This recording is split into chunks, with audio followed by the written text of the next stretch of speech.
Welcome to the 5 Rules of Negotiating Commercial, Industrial, and Retail Leases, presented to you by Just Elementary, Inc. I'm Pramod Patel, and let's get started. Rule number 1, know who your landlord is. If you're working with the property manager or some other intermediary, do your best to try to meet with the people who actually own the property.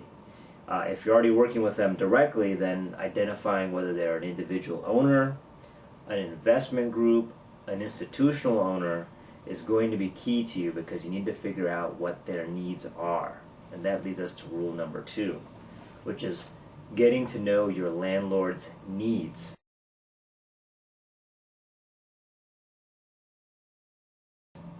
Number 1 priority they have is to make sure they cover the debt service on the property. So it is your job to find out, whatever methods you can, how much and what they owe on the property, and if any balloons they have due coming soon.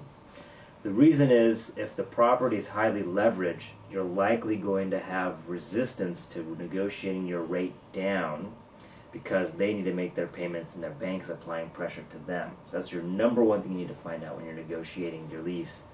Now, when it comes to individual types of landlords, if it's an individual landlord, they may simply be looking for some steady retirement income. So they'll work with you on a longer term, as long as it's a rate that they feel they can either live off of or fund whatever they're trying to fund.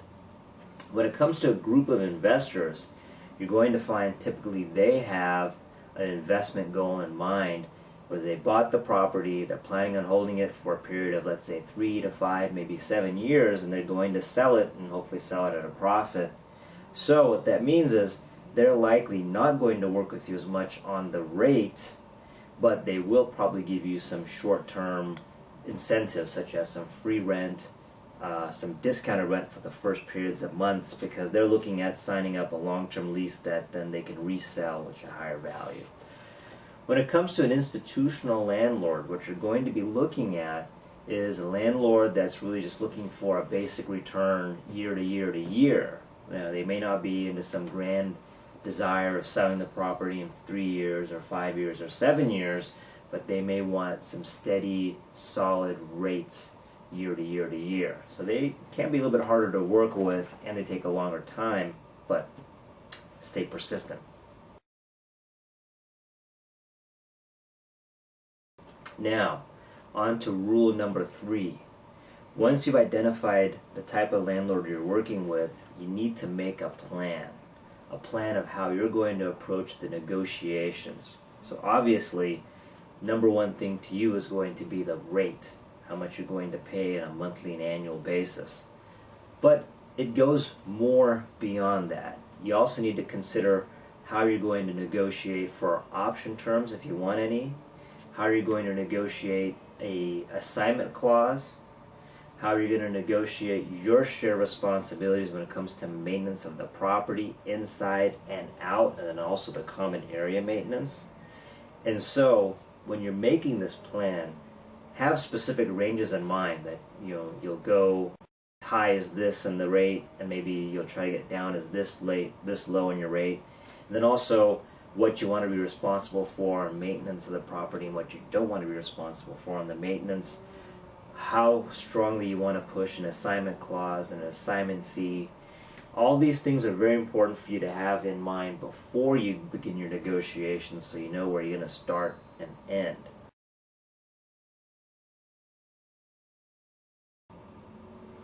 And this leads us to rule number 4, the rule of persistence.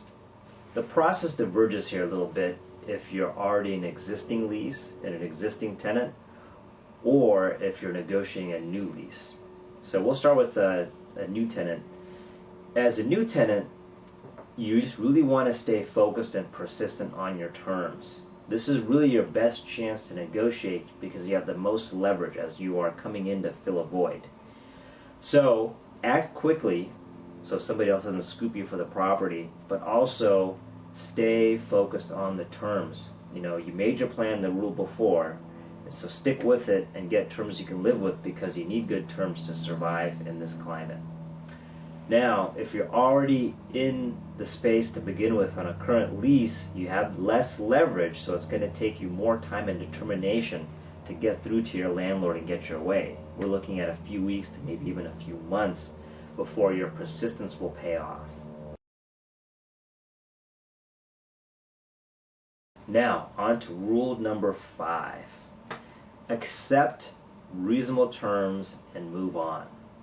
Like we did previously in rule number 3, we defined a plan and what terms we're willing to accept. So what you don't want to do if you're negotiating a new lease is try to grind down to get more than you wanted, because you may lose the space with somebody else coming in. And also in a renegotiation situation, it's the same thing. You need to take your time and attention and energy and focus and put it back to your business and take it off of renegotiating your lease once you find terms that are acceptable. So again, accept good terms and move on. So thank you very much for watching.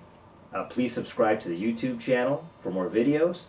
Also, feel free to subscribe to the newsletter via the website, or just email in your request at cs@justelementary.com. And don't forget the website address is www.justelementary.com. You can also reach us by telephone at area code 323-213-9193. Take care.